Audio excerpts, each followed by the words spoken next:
Hola amigos y bienvenidos a Apologética con Marta. Esta serie y todos los programas radiales de Apologética con Marta están disponibles visitando mi página en línea apologeticaconmarta.org y yendo al enlace de programas radiales en archivo.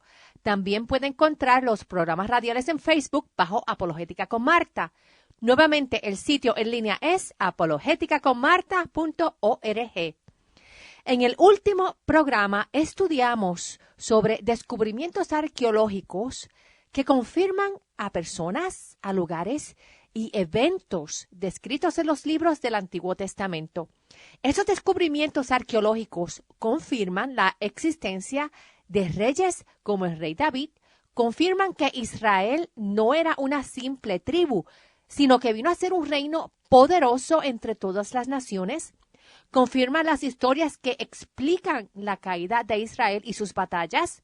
Confirman la confiabilidad que podemos tener en la inerrancia del Antiguo Testamento. O sea, que podemos confiar en las copias que tenemos del Antiguo Testamento y que las mismas se han copiado casi sin error a través de los siglos. Como dice Juan, capítulo 10, verso 35, que las Escrituras no pueden ser quebrantadas. En el programa de hoy, el enfoque es en esos descubrimientos que nos confirman a personas, a lugares y eventos mencionados en las historias del Nuevo Testamento. Y uno de esos descubrimientos más impresionantes son los huesos que componen el talón de un hombre que fue crucificado. Josefo y Séneca son dos historiadores de la antigüedad que escribieron sobre las crucifixiones que llevaban a cabo los romanos en la época en que Jesús vivió. El descubrimiento de esa víctima de la crucifixión, que todavía tiene un clavo en el talón, confirma la manera en que se llevaba a cabo las crucifixiones. En el 1968, un equipo de construcción del Ministerio de Viviendas en Israel estaba trabajando en el área noreste de Jerusalén. Accidentalmente, ellos desenterraron varios sepulcros. Inmediatamente llamaron a los arqueólogos y ellos descubrieron varios osarios. Uno de estos osarios contenía los huesos de un hombre adulto que había sido crucificado. Fuera de la caja que contenía los huesos estaba su nombre, que era Jehohanán, y en su talón aún tenía el clavo, que ahora estaba enmohecido, y con el cual lo clavaron a la cruz. Cuando se hizo un análisis para fechar el hueso y el clavo, ellos resultaron ser del primer siglo después de Cristo, y sus huesos también revelaron que posiblemente sus piernas fueron rotas. ¿Y cuál es la importancia de este descubrimiento? Este descubrimiento confirma la descripción de la crucifixión en la Biblia. A las personas le clavaban las manos y los pies a la cruz, y para asegurarse que la víctima estaba muerta, les rompían las piernas. Pero en el caso de Jesús, ya que Jesús estaba muerto, a él no le rompieron las piernas. Pero el soldado, para asegurarse de que Jesús estaba muerto, le insertó una lanza en el costado, quebrando el corazón de Jesús, y del cual salió agua y sangre por su costado. Críticos de la Biblia indican que Jesús no pudo haber sido enterrado como los ricos en el sepulcro de Arimatea, porque un criminal en Roma no era digno de ser enterrado apropiadamente en Roma, sino que los tiraban en una fosa común con todos los demás condenados. Pero este descubrimiento de ese hombre que fue crucificado y que fue enterrado en un osario confirma que sí hubo personas crucificadas y que su cuerpo le fue dado a su familia para ser enterrado en un osario. En el caso de Jesús, José de Arimatea y Nicodemo prepararon el cuerpo de Jesús con mirra y aloe y lo envolvieron en vendas con las especias aromáticas. Según Marcos capítulo 15, también sabemos que María Magdalena y María, la madre de Jesús, vieron en dónde pusieron el cuerpo de Jesús. En fin, este descubrimiento confirma la crucifixión y confirma que algunas víctimas de la crucifixión podían ser apropiadamente sepultadas por la familia de la víctima. Otro descubrimiento bien importante es el manuscrito en papiro que contiene parte del Evangelio de Juan, capítulo 18, versos 31 al 33, y en el otro lado del papiro contiene los versos 37 y 38. Este manuscrito se conoce como el papiro de la Biblioteca Rylands P52, y este papiro P52 es uno de sobre 5.800 manuscritos bíblicos en griego, ya sean fragmentos o completos, que se han descubierto. También existen sobre 10.000 manuscritos en latín y 9.300 manuscritos en otros lenguajes de la antigüedad. Este manuscrito P52 es el enlace más antiguo en la cadena de manuscritos que conecta la Biblia que leemos hoy con los manuscritos originales de la Biblia. Fíjate que ese manuscrito tiene la fecha de entre el 125 al 175 después de Cristo. Si el apóstol Juan escribió su evangelio a finales del primer siglo, quiere decir que tenemos una copia con fecha de menos de 100 años entre el original y la copia, que eso es algo fantástico. Este papiro P52 es parte de una colección de papiros que el señor Bernard Grenfell compró en Egipto en el 1920. Pero fue en el 1934 que otro erudito tradujo el texto del fragmento y se dio cuenta que era del Evangelio de Juan. Este descubrimiento causó una gran sensación al corroborar detalles del Evangelio de Juan. Ahora, este manuscrito fue descubierto en Egipto, pero se cree que el manuscrito original fue escrito en Éfeso, desde donde Juan escribió su Evangelio. Con esto podemos concluir que desde un periodo temprano, los textos de la Biblia fueron copiados del original y fueron puestos en circulación en tierras lejanas en el segundo siglo para la expansión de la iglesia. Éfeso era una ciudad griega en el primer siglo y hoy día Éfeso es parte de Turquía. Poncio Pilato es uno de los personajes más importantes de los evangelios relacionados con la crucifixión de Jesús. Él es nombrado en la Biblia y también es mencionado por escritores de la antigüedad como Josefo, Tácito y Filo. En el 1961 se encontró evidencia arqueológica de la existencia de Pilato. En una excavación cerca de un anfiteatro en el área de Cesarea Marítima, se encontró una piedra inscrita que era parte de una dedicación a Tiberio César de parte de un Poncio Pilato, prefecto de Judea. Esto confirmó que el título de Pilato era prefecto y no un procurador, según lo llamó Tácito erróneamente. La diferencia entre un prefecto y un procurador es que un procurador era un oficial cívico nombrado que gobernaba políticamente y quien generalmente tenía antecedentes civiles o financieros. En el caso de los prefectos, usualmente estos eran hombres de la milicia y seleccionados para mantener la paz en una provincia en particular dentro del Imperio Romano. Pilato era responsable de mantener la paz en Judea. El oficio de prefecto fue eliminado en los años 40 en el primer siglo durante el reino de Claudio.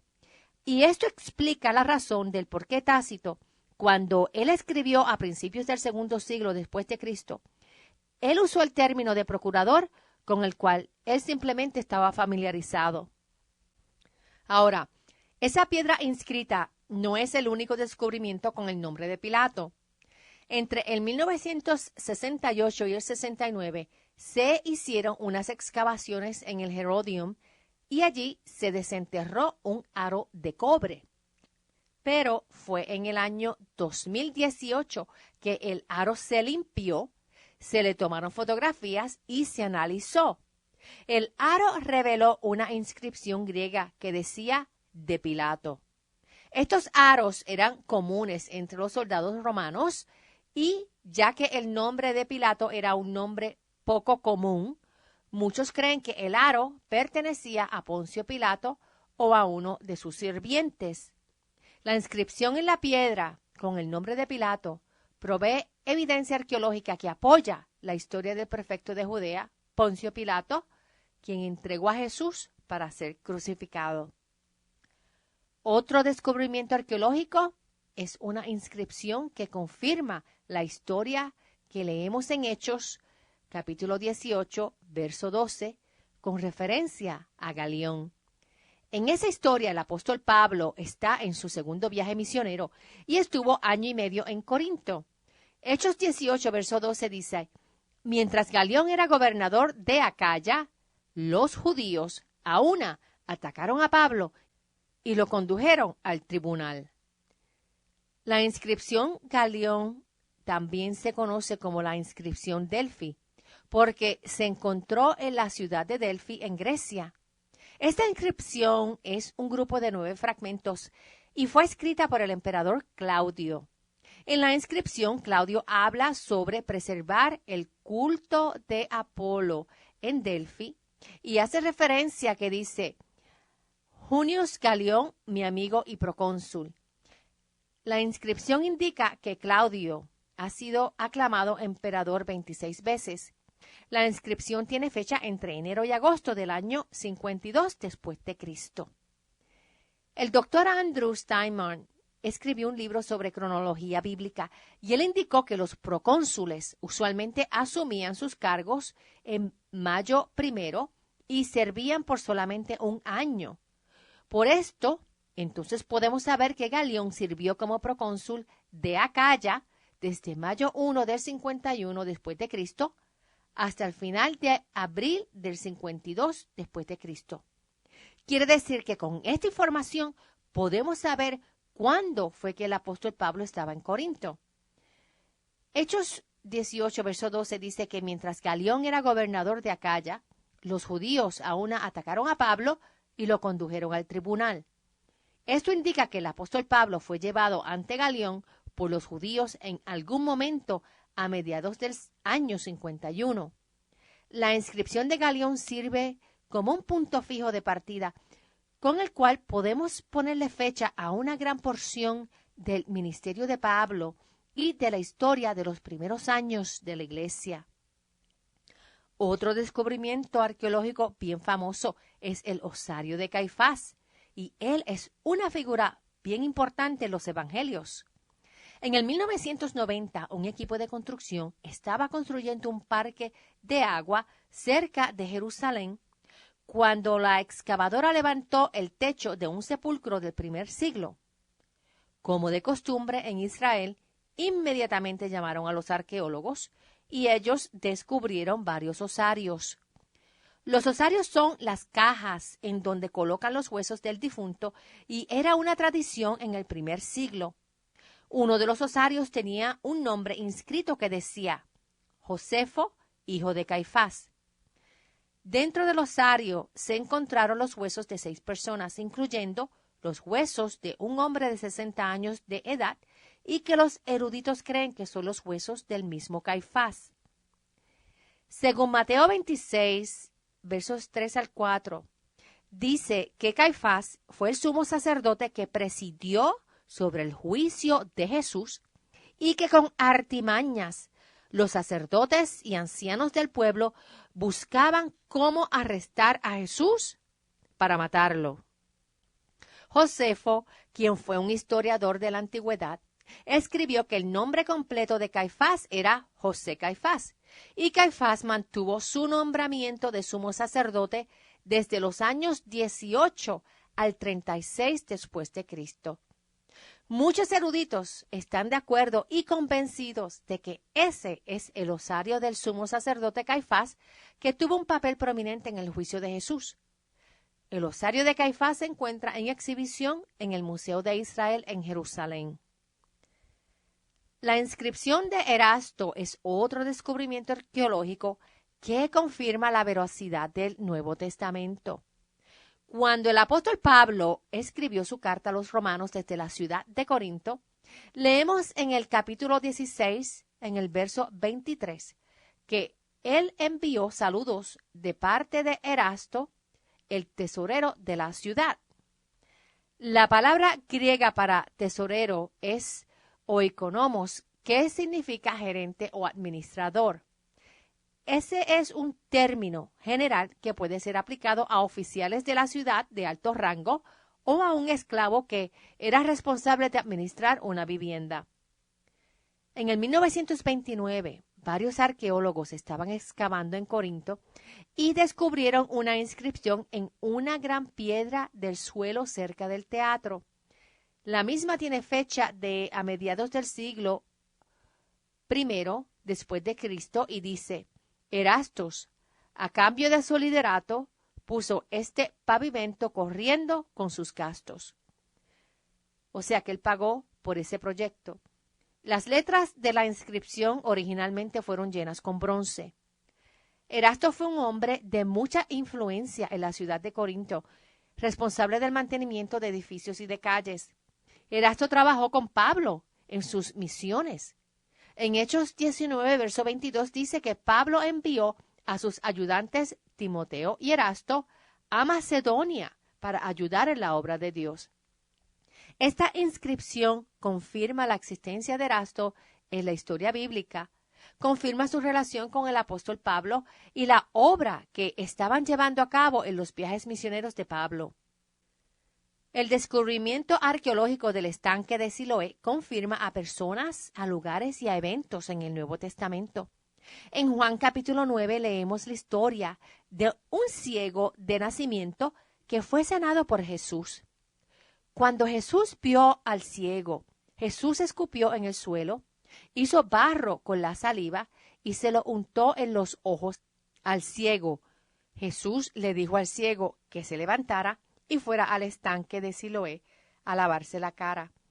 Cuando el ciego se lavó la cara, podía ver perfectamente. Con este evento, Jesús quiso mostrar que Él es la luz del mundo. Este estanque de Siloé fue descubierto en el verano del 2004. Sucedió que se estaban haciendo reparaciones en un sistema de drenaje cuando se encontraron dos escaleras antiguas. Nuevamente se llamaron a los arqueólogos y cuando se completaron las excavaciones se descubrió un enorme estanque. En la excavación se descubrieron 20 pasos de las escaleras que van desde el nivel de la calle arriba hacia el estanque abajo. También se encontró cerámica en el estanque que se usó para ponerle fecha al lugar. La cerámica tiene fecha del primer siglo antes de Cristo.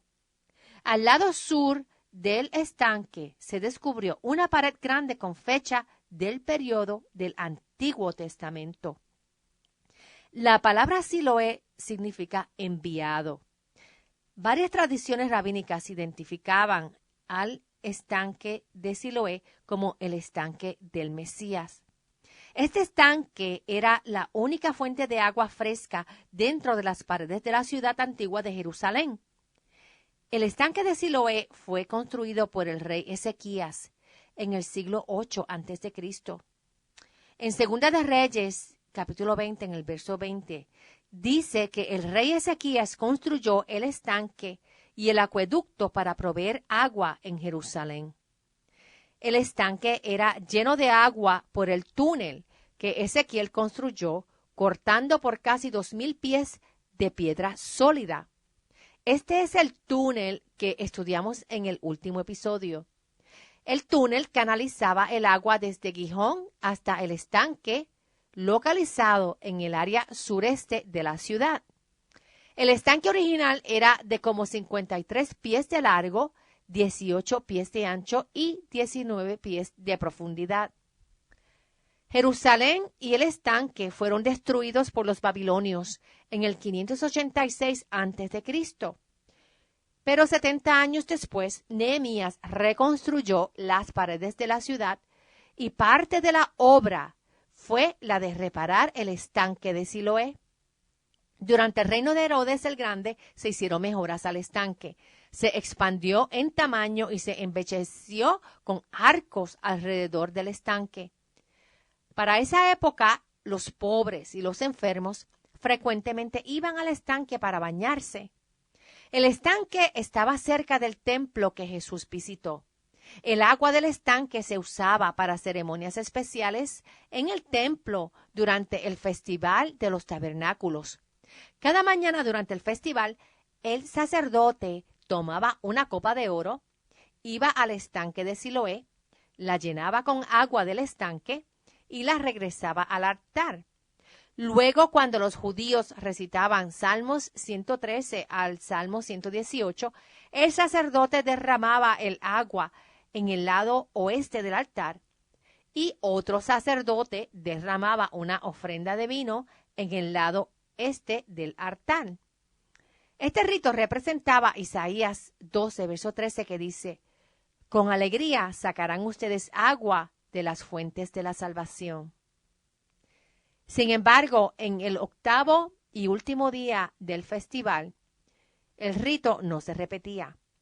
Y ese fue exactamente el día en que Jesús escogió anunciar lo siguiente, según dice en Juan capítulo 7, en los versos 37 al 38, y dice: en el último día, el más solemne de la fiesta, Jesús se puso de pie y exclamó: si alguno tiene sed, que venga a mí y beba.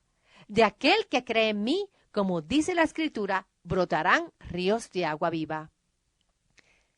En el día del festival, que no se impartía agua, Jesús se paró y él llenó el vacío. El agua que Jesús ofrece es el Espíritu Santo, que es mejor que el agua de Siloé.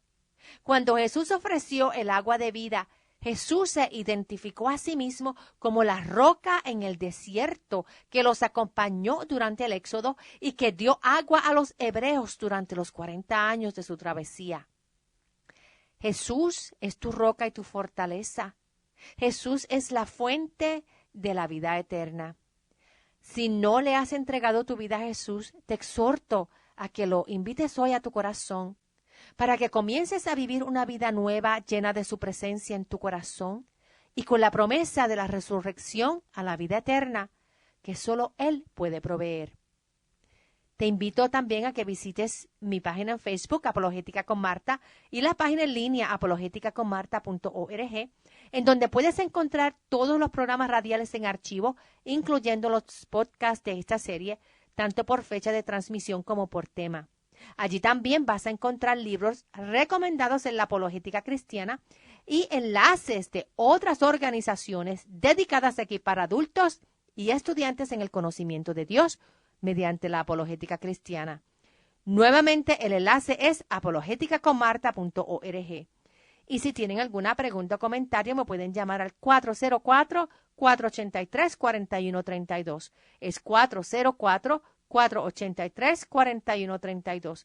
Que Dios los bendiga y hasta el próximo programa. Chao.